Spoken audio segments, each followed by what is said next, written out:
Good morning and welcome to Facebook Live at Arkansas Children's Hospital. I'm Rebecca Brockman, and this morning I'm joined by Dr. Tamara Perry.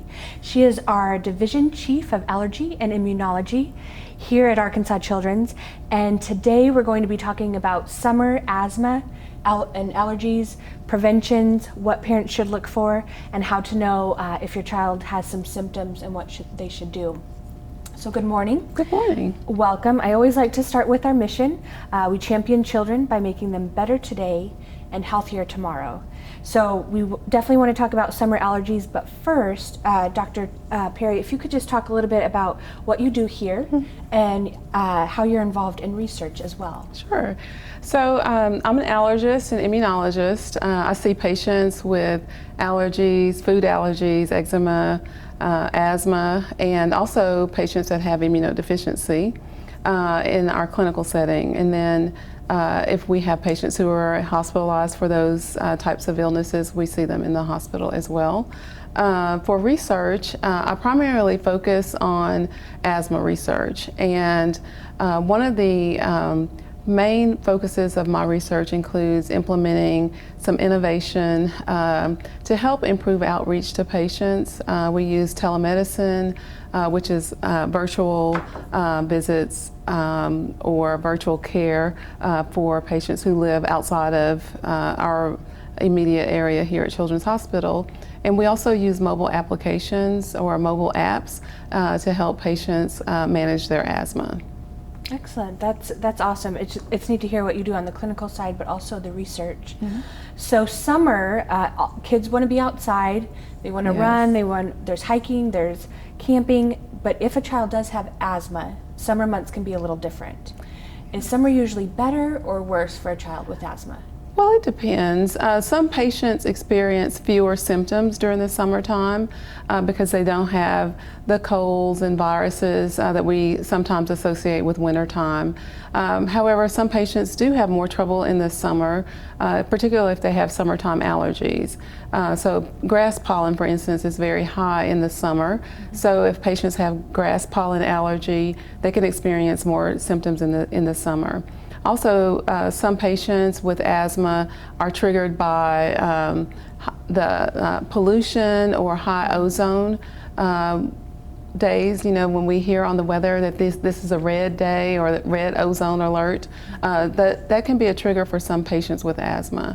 And patients with that particular trigger can have more difficulty controlling their asthma, especially on those really hot days. So if a parent doesn't know if their child has asthma, what are some symptoms they should watch for in the summer? Well, the most common symptoms include coughing, wheezing, shortness of breath, or difficulty breathing. Some patients also experience more symptoms at nighttime. So a cough or wheezing or chest tightness that awakens the child from bed is a really telltale sign of asthma. So if parents are seeing these symptoms, what should they do? If they're seeing those symptoms consistently, apart from colds, because obviously if someone has a cold or virus, they may experience coughing or wheezing, but apart from colds or symptoms are uncontrolled, they should see a doctor. The first step is usually seeing your primary care doctor, and they can help determine if the symptoms are consistent with asthma. And if that's the case, then seeing an asthma specialist is always a good idea, because we can do allergy testing, and we can also do some testing to confirm if the child has asthma, particularly those kids who may be older in school age. Excellent. And now we know during the summer families go on vacations and you're over at a friend's house, and rules might be relaxed a little bit. So how do you make sure that your child stays on their treatment plan during the summer months? Well, that's a really great question, because we do tend to relax the rules a bit. The kids get outside of their routine, but it's really, really important for patients with asthma, particularly those or allergies who are on what we call preventive medications, to continue to take their medications throughout the school year and the summer, because those medications help prevent symptoms, and obviously we don't want a child to be sick at any time of the year, but in the summertime they especially don't want to be plagued with having, coughing or wheezing where they can't go outside to play or participate in family vacation or camping or going to summer camp. So keeping a routine is really important for the summertime. If a patient is taking a medication and they're not going to school, I advise my patients to maybe set an alarm on their phone or their parent's phone to remind them, to take their daily medication so they can keep their asthma and allergies under control. So if, along those lines, if your child is headed to a camp or a friend's house, what do they need to have in their backpack to make sure they're prepared? So if they're going to camp or they'll be spending the night away from home, they need to take both their daily controller or preventive medication as well as any rescue medications that they may have. So at any time, regardless of how severe a patient's asthma they can have a severe asthma flare-up. So we always want rescue medications available. So that has to go with the child wherever they go. If it's a day camp or they're going to a friend's house or just hanging out with friends, they always need to have their rescue medication. Okay. If they're spending the night or going for an extended period of time, they need to also have their preventive or daily medications. Okay. And back to school is a couple weeks away. What should parents be doing now to make sure that their child is ready for back to school? So the most important thing is to make sure that their child has their appropriate medications. That's the controller medication as well as rescue medications. The rescue medications need to be available at all times.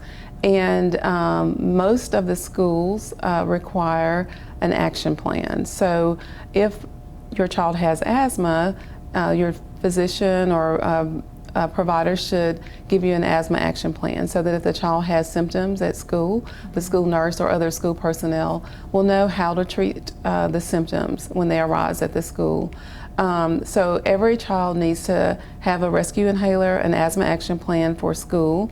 If they have other allergic diseases such as food allergies, they also need to have a food allergy action plan so that if an accidental ingestion occurs at school, the school will be equipped with the information that they need to appropriately treat an allergic reaction. So it sounds like it's important to reach out to your doctor and your school to make sure everybody's on the same page. Absolutely. I think, we think about going back to school and getting back to school physicals. So if your child has a chronic illness, that needs to be included in their assessment. And they need to have the medications to treat any types of problems that may arise at school. Okay, so start the preparations now. School is starting in a couple weeks. Yes. Dr. Perry, thank you for your time this morning. Sure. If you do have questions for Dr. Perry, especially about the allergies, asthma, immunology, please leave a comment below and we'll make sure that she gets the questions and comments. We'll also have some information about our clinic here as well